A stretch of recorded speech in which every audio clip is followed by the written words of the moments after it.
Waza nendlebe ngize nendaba allegedly bafethu ngiyathemba nonke ma South Africans, not just MK, nonke ma South Africans ngiyathemba ukuthi sonke singene kahle enyakeni omusha and unyaka omusha sonke usiphathele ibusiso, usiphathele izinto ezinhle nalokho esikufisa enhlizweni zethu unyaka omusha uzosipha kona.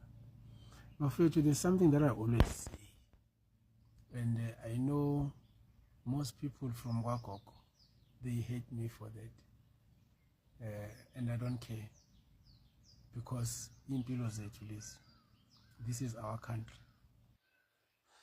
Bafethu, yabona indaba yama liberation movement okanye ama liberation parties like yona le isinayo la eSouth Africa ebizwa nge-African National Congress. It has reached its sell-by date. It has expired. You know, we had kept our hopes high ukuthi i-African National Congress izosiza. Over the years, sinakho ukuthi bazosiza sikwazi ukuthi okwadliwa isikhonyana ebese kuyabuya kithi. Kepha zange kwenzeke ngoba we did not understand then ukuthi labantu thina esithi bamele thina abamele thina, bamele lapha ukuvimba thina. Kunalento le ngihlala ngisho eyashiwa uJulius Malema ukuthi if kungekho umuntu osimele thina esibone ngathi usesayidini lethu, we will have an unled revolution. You know what kuzoba ne-anarchy, just like we saw in 2021. Because why? Kuzobe ngekho umuntu esibone ngathi uyasilwela. So kumele ba-act ngathi bayasilwela ukuze sizokwazi ukuthi sibambe umthetho. So that is what the ANC has been doing over the years. Thina ukuthi sicabanga ukuthi masivotela khona la izosisiza khona. But the truth of the matter is that the ANC is not there for us. Yes, they are there for inhloso ezithile, but not thina.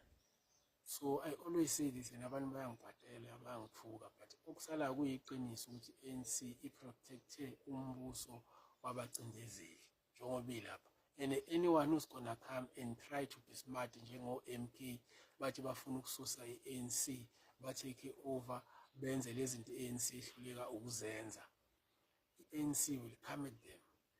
They will try everything in their power to make sure that those people, they are rubbished and they've got help. Yabacindezeli as well. Ukuthi they can actually help them with anything. We saw it in Okumalo. We've been seeing it with different people. So it's a pity that people, they don't see that. People, they don't understand that. And people, they think maybe Maskuluma and Skunis or Wuti or Basesibu MK. But this is what I've been saying, Mina, I for one. Mina, I left the ANC, some time back. Ngibona ukuthi ANC, akusiyo le esasicabanga. And all these revelations then started to come, which you know, these people are gatekeepers, and it's painful because people, they don't understand. Maybe abantu abathile bakha amathuba emisebenzi eSouth Africa. Uma ngabe bengawakha amathuba emisebenzi presiding over our resources as a country, then azokwakhe ubani amathuba emisebenzi? Angithi babaqoqobele zonke into zethu. So it's a must, but they are not doing enough. So ukuthi nithi ke labantu enkhuluma ngabo yiba abantu abenza ukuthi enanenzeni sizokwenza ngani ngoba sifuna izinto zethu ukuze sizokwazi ukwakha amathuba emisebenzi. Yiba baqoqobela umnotho, yiba baqoqobela ama resources e-country which are key in this country. So it's very sad ukuthi people, they are so blind. I don't know ukuthi akuseyona i-colonialism le.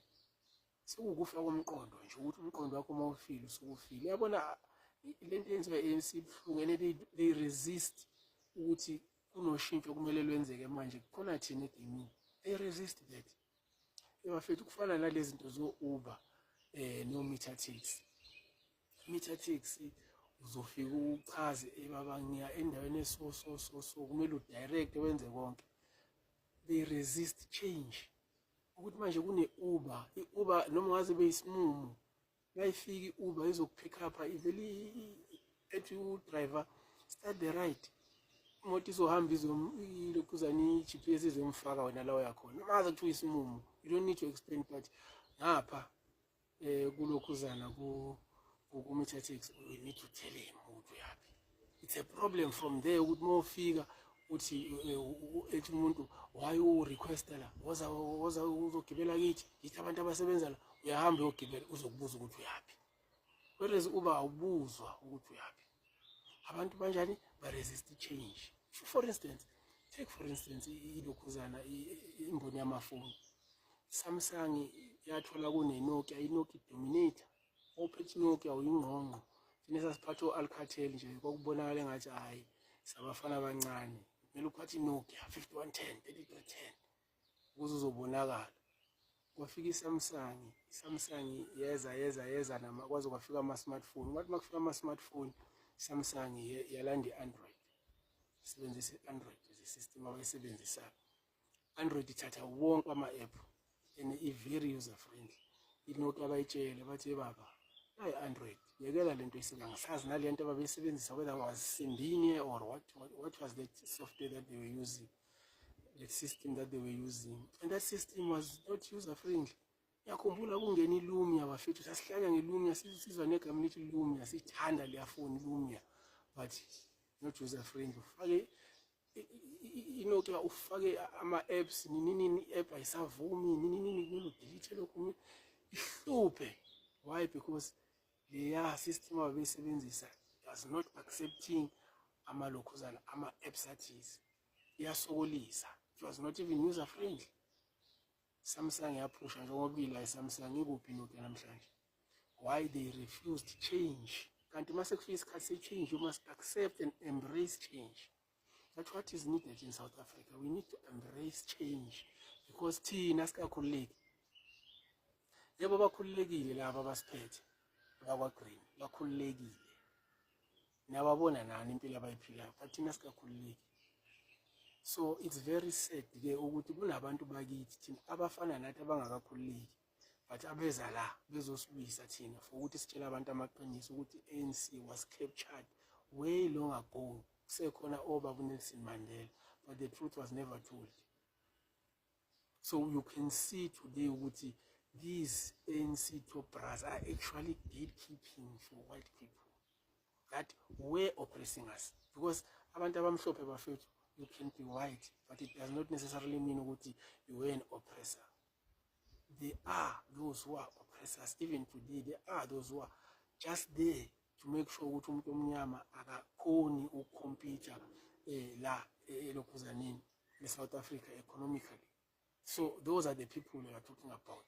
Nokuzwa abanye besibalela ukuthi inganina ku-MP bakhona zibani ukuphapha. Kunabantu akekho umuntu ongaya ku-MK efuna ukucindezela abantu abamnyama but aye ku-MK. That one you need to understand. Akekho umuntu omlungu ongaya ku-MK efuna ukucindezela abantu abamnyama kodwa athi usponsor i-MK elwisana nalokho. Thina asikhombi indlela siphinde sijike. Thina sikhuluma into ngomlomo kodwa senze ukunye emakhoneni. Into eshiwo i-MK ile nto i-MK ezoyenza, ile nto i-MK iphilayo. So stop it nina abantu bakwa-Green. Uma ngabe nina ni-happy, ni-right, but abantu abangekho happy, they will talk just like I'm doing. I understand what is happening in this country. Nina, you are comfortable with whatever that is happening, it's fine. Siphila impilo ehlukene bafethu. Mina I worry about people abanye abezayo nabakhona njengamanje. Wena you not worried, ugrand. So wena ongekho worried, ushapho mfethu. Siyekele thina esi-worried ngabanye abantu. Sikhulume. Bafethu ANC sicindezele kahle kahle. ANC isinyathele ibeka iguze entanyeni ukuze bezokwazi ukuthi ba-protect umbuso wabantu babacindezele. That is the truth. Whether you like it or you don't like it, but iqiniso libaba linjalo. ANC never loved us. They never did. yithi esithanda